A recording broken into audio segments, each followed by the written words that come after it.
analizar y expresar nuestros pensamientos sobre las diferentes noticias que suceden en Colombia, que suceden en el mundo.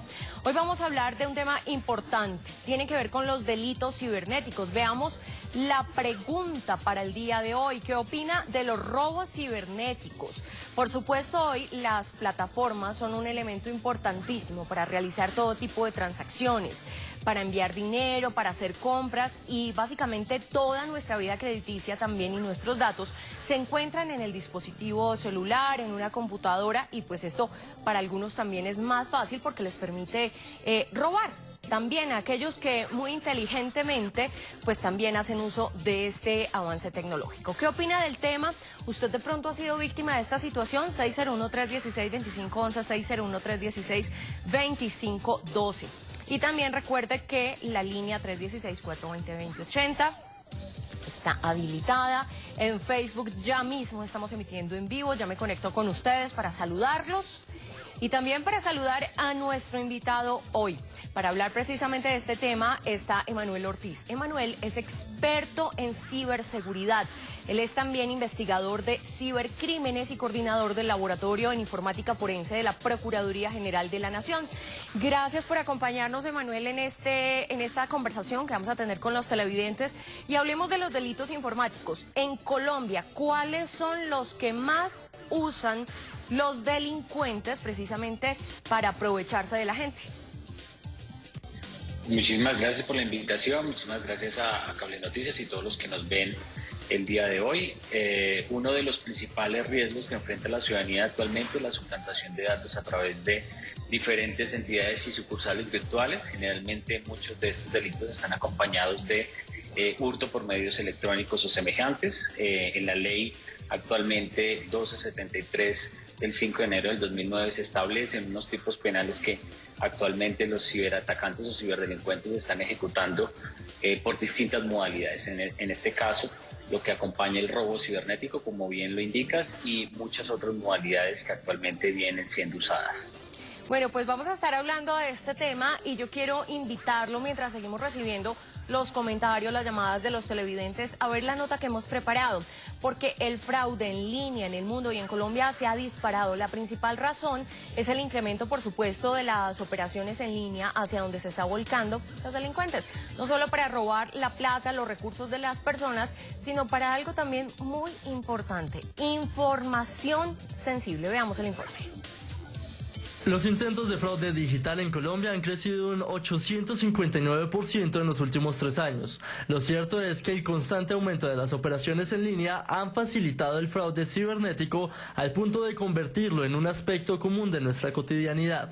Así lo destaca el informe de este año de Omnicanal al TransUnión, evidenciado de que el total de las transacciones digitales en Colombia, el 3% se convierte en víctima del robo cibernético.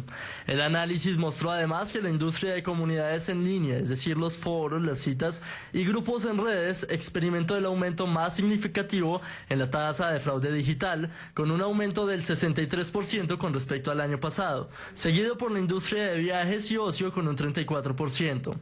El fraude digital sospechoso a nivel global incluye los juegos en línea y el comercio minorista, mientras que en Colombia la industria de comunidades en línea está en aumento. Bueno, ¿qué debe tener uno en cuenta frente a este tema, Emanuel, para no ser víctima de estas situaciones? A veces, y hay que ser muy enfáticos, sí, la gente peca por inocencia, pero yo le puedo decir que a veces los delincuentes son muy astutos, muy inteligentes y tienen conocimiento de las transacciones que se realizan y uno puede incluso caer. Copian logos, copian páginas. ¿Cómo se cerciora uno que sí es la página, por ejemplo, del banco y no es una página fraudulenta? Muchas gracias, Giovanna. Principalmente, una de las modalidades que tiene en cuenta el ciberatacante es que muchas veces dejamos datos en diferentes aplicaciones en línea, en diferentes elementos que recibimos a través de correos electrónicos y mensajes de texto. Uno de los elementos fundamentales para poder prevenir este tipo de conductas es evitar la rutinización frente al uso de los medios virtuales, siempre estar al tanto y verificar visualmente si corresponde o no la sucursal, la entidad o la entidad financiera que estamos nosotros visitando virtualmente. Y tres, en ese sentido, acudir a la entidad financiera para poder solicitar, verificar o validar este tipo de enlaces o links sospechosos que inmediatamente conducen o direccionan a sitios falsos o ilegítimamente quieren robar o capturar los datos a través de nuestros dispositivos móviles o a través de nuestros equipos de cómputo personal.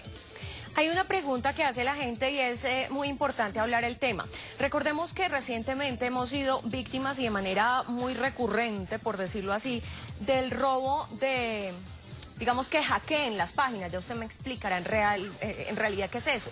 Páginas, por ejemplo, de portales de EPS, que incluso hay un portal donde se usa muchísimo, una de las EPS más grandes de Colombia, tardó en recuperarse casi 4 o 5 meses. Uno entraba a la plataforma y no se podía acceder porque no podían recuperarse de ese daño que les hicieron. ¿Qué tanto estuvo en riesgo nuestra información? Porque ahí teníamos datos, teléfonos, dirección de todos los usuarios. ¿Y qué riesgo hay precisamente frente a los ciudadanos y los pacientes con esa información cuando es hackeada? Es importante recalcar que la entidad es irreversible. La información que dejamos nosotros en la navegación, en lo que dejamos a través de Internet, es una actividad que indudablemente muchos de nosotros con esta falta de autocuidado, esta falta de higiene digital, de precaución, de recomendaciones, pues estamos proclives y susceptibles en estas épocas del año en donde muchísimas de estas trampas, estafas o intentos de engaño se dan a través de distintos medios. Uno de lo que tú planteas es cómo nosotros poder, digamos, prevenir esos elementos a través de los tipos de fraude o robo de identidad en línea. Esto no legítimamente no está consagrado en nuestra ley como tal, literalmente, pero podemos nosotros acudir a los canales de denuncia para poder reportar si hemos perdido, extraviado o hemos caído en estas fuentes de engaño que a través de los ciberatacantes, como tú lo indicas, es una analogía a lo que es el hacking, pero de manera ilegal, y que de alguna manera este ciberataque o esta ciberdelincuencia aprovecha para poder obtener esta información sensible. Ojo con la información que nosotros estamos colocando a través de nuestras redes sociales, eso es importantísimo, no caigamos, digamos, en persuasión o en elementos de engaño a través de pirámides falsas o a través de un presunto préstamo, o a través de un presunto engaño, o a través de un enlace de texto que nos llega a través de nuestros dispositivos móviles. Entendamos que, si bien es cierto, ha reducido un poquito el margen o un poco el margen a través de los delitos informáticos cometidos relacionados con el 2022, cerca de este aumento habla mucho de esa autohigiene o este autocuidado que tenemos en el momento de consignar datos o dejar datos en plataformas que no son legítimas y que muy probablemente provienen de estos ciberdelincuentes. Ya actualmente esto puede constituirse como un delito, es decir, uno puede poner una denuncia, hay una pena por este tipo de cosas. ¿Desde hace cuánto empezó a contemplarse que esta información, que el robo de información, que el uso o suplantación de identidad, pues es un delito? Mire, le quiero dar un dato a usted y a los televidentes. Se ha establecido que la capital de la República ha reportado un total de 15.411 denuncias, lo que representa un 28.4% del total de casos reportados. Donde más se cometen delitos cibernéticos: Bogotá, Medellín y Barranquilla. La policía también, a través del Centro Cibernético, informó que para el año pasado se reportaron 65.794 reportes. Hablemos un poco de cómo se normatiza o se constituye esto como un delito. ¿Qué dice la ley frente a estos temas? Bueno, desde el 2009 se creó unos nuevos tipos jurídicos penalmente, digamos, judicialmente aceptados. En este caso es la ley 1273 del 5 de enero del 2009, en donde muchos de estos tipos penales, Johanna, que tú mencionas, a través de suplantación web, existen ya unas conductas declaradas a través de esta ley. El denunciante, el ciudadano, puede acercarse ante la Policía Nacional o a través de la aplicación al denunciar de la Fiscalía General de la Nación y denunciar estos hechos. Indudablemente el acceso a las tecnologías, la transformación digital de las organizaciones y el teletrabajo han aumentado este incremento incipiente de este tipo de conductas. Podemos decir que de alguna manera existen tipificadas como la suplantación de datos personales, como existe la obstaculización ilegítima de un sistema informático, como existe el hurto electrónico a través de medios informáticos y otras conductas relacionadas con ese tipo de hechos. Es importante decirles al ciudadano, decirle a la persona del común que, uno, que puede denunciar, dos, que puede tomar evidencia tangible o a través de su dispositivo celular, si esto le ha pasado, que tome la recaudación o los elementos principales para poder denunciar, y tener en cuenta que entre más tenemos acceso a la tecnología, muy probablemente estamos no exentos a que este tipo de conductas, este tipo de riesgos puedan llegar a nuestras empresas, nuestras organizaciones y también a nuestro ámbito familiar. Bueno, antes de ver lo que piensa la gente, porque salimos a la calle, le preguntábamos, Emanuel, a la gente sobre este tema. Yo quiero preguntarle, ¿para qué atacar, por ejemplo, una página de un portal de salud? Esto es una cosa muy riesgosa, porque hay gente sobre este tema que no podía incluso pedir o llegar a pedir sus citas, por ejemplo, para una diálisis. Se las tardaban. Esto pone en riesgo la salud de la gente. Pero pregunto yo, desde la ignorancia total, ¿para qué atacar una página de los portales, por ejemplo, de la CPS? ¿Qué gana el delincuente? ¿Quién quiere esa información? Bueno, sabemos que los ciberatacantes y los ciberdelincuentes hoy en día están realizando todo tipo de tretas o de artimañas para poder realizar obtención de la información masiva de los ciudadanos o usuarios que estén utilizando ese tipo de servicios. Servicios per se críticos o servicios esenciales, como por ejemplo el de la salud, es tangible y es una problemática que se viene presentando, pero también a la par se ha venido enseñando a las personas, a los colaboradores, a los gerentes, a través del liderazgo de gerencia en ciberseguridad también, que es uno de los programas que adelanta la Universidad de AN, cómo poder vincular la empresa, la organización, este tipo de prevenciones o de defensa a través de estos medios. Pero también es importante decir y agregar que la ciberdelincuencia quiere obtener esta información con el fin de poder realizar todo tipo de fraudes cibernéticos. Uno de ellos es tomar información relacionada con nuestros elementos familiares, con nuestros elementos sensibles, para poder obtener este doble factor de autenticación ante diferentes entidades financieras o entidades de orden civil o de orden inmediato. Entonces, en ese orden de ideas, es un conjunto en donde los ciberatacantes están utilizando la información confidencial y sensible, y por un lado está el ciudadano que de alguna manera necesita o requiere tener a la mano o al alcance esas prevenciones mínimas para poder evitar que esto suceda. Bueno, dice también la policía que uno de los delitos o de los tipos de delitos más comunes es el phishing. Usted ya me va a contar exactamente de qué se trata, porque vamos a ver la gente qué piensa sobre el tema. Pues grave, porque tienen que averiguar muchas cosas de uno para poder hacer ese tipo de estafa. Entonces yo supondría que sería una persona muy allegada. Entonces se me hace como terrible eso. Que es una de las puertas, pues, que uno debe tener mucho cuidado. Uno está expuesto diariamente a que roben los datos para poder hacer cualquier acto ilícito. Nunca me han robado por internet, siempre tengo la desconfianza de pues comprar algo por internet por el tema que a muchos amigos le ha sucedido. Bueno, veamos lo que dice la gente. Señores, buenos días. Heriberto Tapia Bertel desde Montería. Mi pregunta, ¿por qué las entidades bancarias no responden cuando nos saquean la cuenta y nos roban los ahorros? ¿No existe una ley que obligue a los bancos a responder?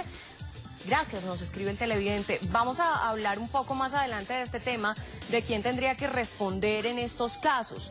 Pero hablemos de este tipo de delito, phishing. La gente se sorprende mucho cuando dice, ¿de dónde sacan toda esa información?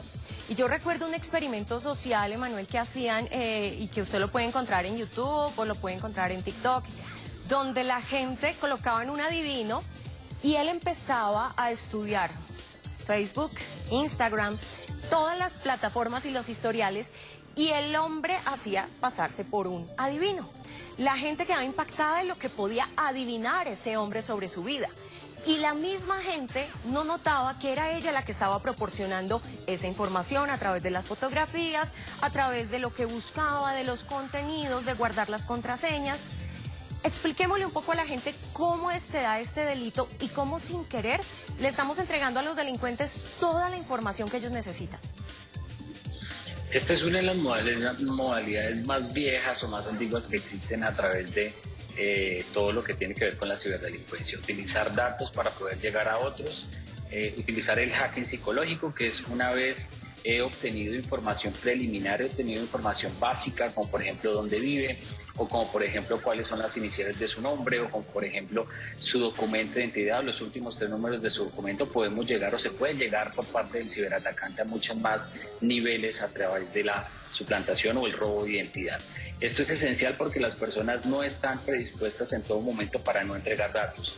Es inevitable en cualquier momento, en el bus, en la entrada a un centro comercial, en una encuesta telefónica, en una encuesta que respondamos a través de algún premio, alguna oferta que se nos atraviesan en internet y demás. Y entonces, en ese orden de ideas, el ciudadano, el ser humano, porque antes de que todos somos seres humanos, mentalmente estamos predispuestos a entregar ese tipo de datos. Una vez que el ciberdelincuente o el ciberatacante realiza esa obtención de datos, ya sea a través de ese hacking psicológico, esa perfilación a través de redes sociales, pues lo utiliza para poder perfilar un siguiente ataque o un siguiente nivel en esa cadena cibercriminal que actualmente ejecuta. Es importante poderle decir a las personas, a los ciudadanos, que no entreguen información fácilmente a través de medios o formularios electrónicos y que evidentemente esta información que se suministra a través telefónico o a través de canales telefónicos sean muy precavidos, que realmente estén utilizando los canales adecuados y legítimos para entregar esta información y por favor accedan a esos convenios de protección de datos o de términos y condiciones previo a entregar esa facilitación de información que entregamos muchas veces de una manera fácil, de una manera inmediata, como lo acabas de mencionar, Johanna. Bueno, hablemos algo que la gente nos pregunta, y es cierto que a través de un mensaje de texto pueden robar información del celular, es decir, a veces les llega a uno y son también muy hábiles en el tema de que saben más o menos cuándo se dan los vencimientos, por ejemplo, del pago de los impuestos, de las declaraciones de renta, incluso hacen pasar por citaciones de la fiscalía. La gente obviamente ve un mensaje de una citación de la fiscalía, se asusta, da clic al enlace y resulta ser información que roban. Entonces, ¿es posible robar la información del celular a través de un clic de un mensaje de texto? Desde luego que es posible, es una técnica también muy utilizada dentro de la ingeniería social, es una submodalidad de esta misma técnica a nivel general, es enviar un mensaje corto a través de un mensaje de texto, indicando diligencia, haga clic en esta URL acortada, que es esta pequeña dirección URL o dirección de la página web que cabe únicamente en esos 240 caracteres que anexamos en un mensaje de texto. Esta modalidad se denomina smishing, mensaje de texto enfocado en captura de datos. Muchos de los ciberatacantes utilizan este tipo de técnicas. Generalmente nuestro dispositivo no está diseñado para verificar inmediatamente. Nosotros hacemos un clic o una verificación visual de esta URL. Indudablemente son muchas de las víctimas las que reportan ser, digamos, afectadas por este tipo de modalidad, y muchas de estas personas pues han suministrado información que no deben suministrar a través de estos medios. Una vez la entidad, la organización, la institución, la organización le reporta que evidentemente ha sido esa persona que ha indicado esos datos, pues lógicamente hemos podido, digamos, ser víctimas de esa modalidad llamada smishing. Y sí, evidentemente los ciberatacantes utilizan de manera aleatoria diferentes tipos de engaños, de señuelos, utilizando épocas del año, utilizando excusas o pretextos nominales, llámese pago de una deuda, llámese inasistencias alimentarias, llámese citación a juicios, llámese el pago de la declaración de renta, tributos, etcétera, para poder obtener información de una manera inmediata, de una manera, digamos, fácil, a través de este uso del smishing o mensajes de texto a través de dispositivos móviles. Hay algo también en Estados Unidos, y no sé, profesor, si usted tenga conocimiento sobre el tema y me cuente qué tan posible es que eso pase en Colombia.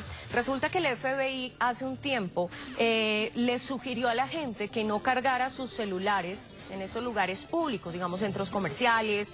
Por ejemplo, Transmilenio tiene la posibilidad de los buses de la SITP de cargar uno el celular mientras va en el viaje, y esto existe también en el mundo. El FBI dijo no lo hagan porque a través de estos cables USB descubrieron que podían robar y que estaban robando información importante de los dispositivos móviles. ¿Qué tan posible es que eso pase también en Colombia, y si de pronto ya usted conoce de algún caso? Bueno, evidentemente los dispositivos electrónicos y la tecnología está predispuesta para hacer tres cosas fundamentales. La usamos perfectamente, la aprovechamos perfectamente, pero no la apropiamos. Una vez sentimos que muy probablemente esa tecnología que puede ser utilizada por terceros a través de la captura, por ejemplo, inmediata, por ejemplo, de la banda magnética de un dispositivo, llámese una tarjeta, llámese en contacto cercano, los llamados contactless.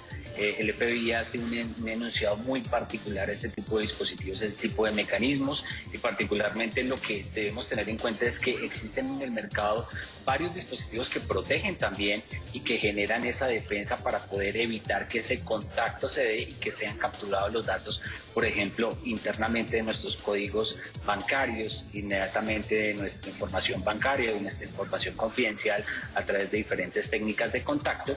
Pues lógicamente ese es el llamado a atención, o ese es el llamado a estar muy cuidadosos, a estar muy atentos ante cualquier acercamiento sospechoso que realice una persona en determinado sitio de acceso público, no solamente en transporte masivo, sino también en conciertos, haciendo la fila para poder pagar un recibo de cualquier tipo de servicio público en alguna entidad financiera.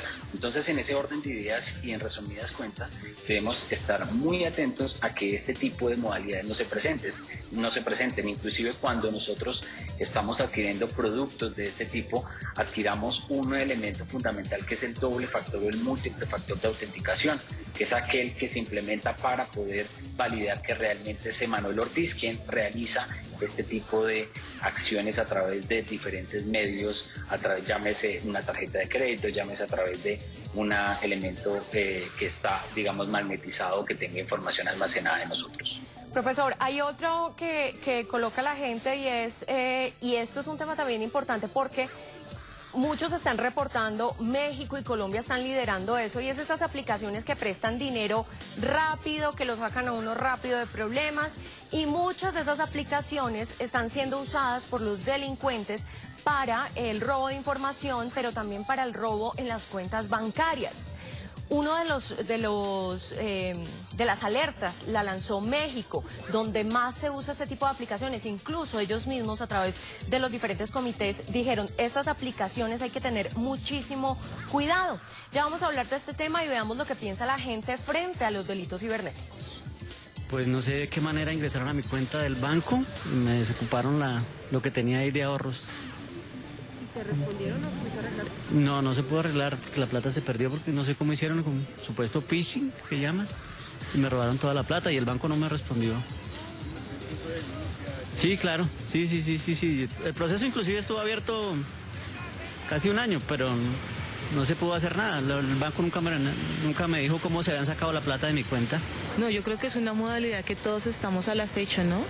Y pues las medidas deben de ser estatales, porque nosotros pagamos impuestos, pagamos el internet, pero finalmente nadie nos responde. Entonces creería que el Estado también debería nos garantizar seguridad cibernética. Siento que es muy fácil caer, porque pues lastimosamente después de cierta edad, que por ejemplo los adultos mayores que no tienen tanto conocimiento de eso, es mucho más fácil de que ellos caigan como en este tipo de robos. Digamos que uno que es más joven y como que sabe bien cómo usar la tecnología, es menos probable caer en eso, pero aún así he visto casos también de personas jóvenes que caen en robos y estafas por internet. Profesor, le envían una pregunta, ¿cuál es el objetivo de robo de datos en internet? Pero antes saludamos a Alberto, que está vía telefónica con nosotros desde Medellín. Alberto, gracias por su comunicación, cuéntenos. Muy buenas tardes, o buenos días. Quería hacer una pregunta, ¿qué pasa con esos gota a gota que uno inclusive una persona le toca dar los datos? ¿Qué posibilidad tiene o qué, si ellos tienen acceso a toda la información de uno, a los teléfonos, al número de cuenta, todas esas cosas? Alberto, muchísimas gracias. Profesor, le preguntan, ¿qué información es importante para que lo roben a uno? Yo no tengo mucho conocimiento, pero me le voy a adelantar. Yo una vez, algo muy sencillo, una vez dejé una fotocopia de mi cédula en la papelería. A los 3 años aparecieron que a través de un operador habían suplantado mi identidad y habían sacado varios celulares, más o menos 5. Tocó abrir proceso en fiscalía, tocó demostrar, rastrear llamadas, un proceso hartísimo, y solo necesitaron una fotocopia. Respondámosle un poco al televidente, profesor. Bueno, evidentemente, como decía anteriormente, la identidad es casi irreversible. Nosotros somos únicos en Internet como en virtud física y es una, digamos, disponibilidad que tenemos de los datos a través de los cuales las entidades, las organizaciones tienen que tener para poder validar que sí efectivamente es una persona y no es otra. Entonces hay una técnica y hay unas modalidades que evidentemente la ciberdelincuencia está utilizando, que evidentemente física o virtualmente están obteniendo, y a través de ellos pues, fotocopias dejadas a través de diferentes correos electrónicos, a través de una papelería o, como tú bien dices, una actividad que realizamos rutinariamente para poder imprimir una fotocopia, un recibo o algo así por el estilo. Estamos dejando a merced de pronto de un tercero esta información. Muy probablemente el ciberatacante pudo tener acceso a esa base de datos, muy probablemente pudo llevarla a algún sitio y poderla ofrecer. Entonces, también es evidentemente importante que se conozca por parte del ciudadano que puede realizar el derecho de retracto a diferentes organizaciones o entidades, sea un operador telefónico, sea una base de datos donde esté almacenada su información confidencial o su información personal, y que esa información sea tratada con una finalidad misma, no que sea, digamos, expuesta ante terceros o que sea comercialmente visible. Eso es importante tenerlo en cuenta. Y otro es el autocuidado y esa autoprotección que tenemos con esos datos personales, entiéndase la cédula, entiéndase documentos de identidad, en donde muy probablemente ya el ciberatacante lo tiene en su radar. Y por otra parte, existen circulares de la Superintendencia Financiera que regulan estos temas, y ninguna entidad financiera, antes de validar esta información y de verdad corroborar que soy yo quien está autorizado para ese crédito, ninguna entidad está autorizada para poder legitimar esta persona ante cualquier tipo de producto financiero, cuenta o algún mecanismo o alguna actividad o servicio dirigida a obtener créditos, obtención de préstamos y demás. Profesor, nos tenemos que ir. Estamos a poco tiempo del noticiero. ¿Hay que mirar el candadito de la página http:// y eso le da a uno alguna seguridad? Sí, evidentemente, visualmente, esas son las medidas básicas de poder verificar esos tipos de elementos, el candado verde, la URL corta, y verificar que tengamos nosotros los medios visuales para poder aseverar que eso es así. Bueno, profesor, muchísimas gracias. Ahí está el tema, los delitos cibernéticos. Ustedes pueden seguir opinando y nosotros nos vemos mañana con un nuevo tema y en breve con las noticias.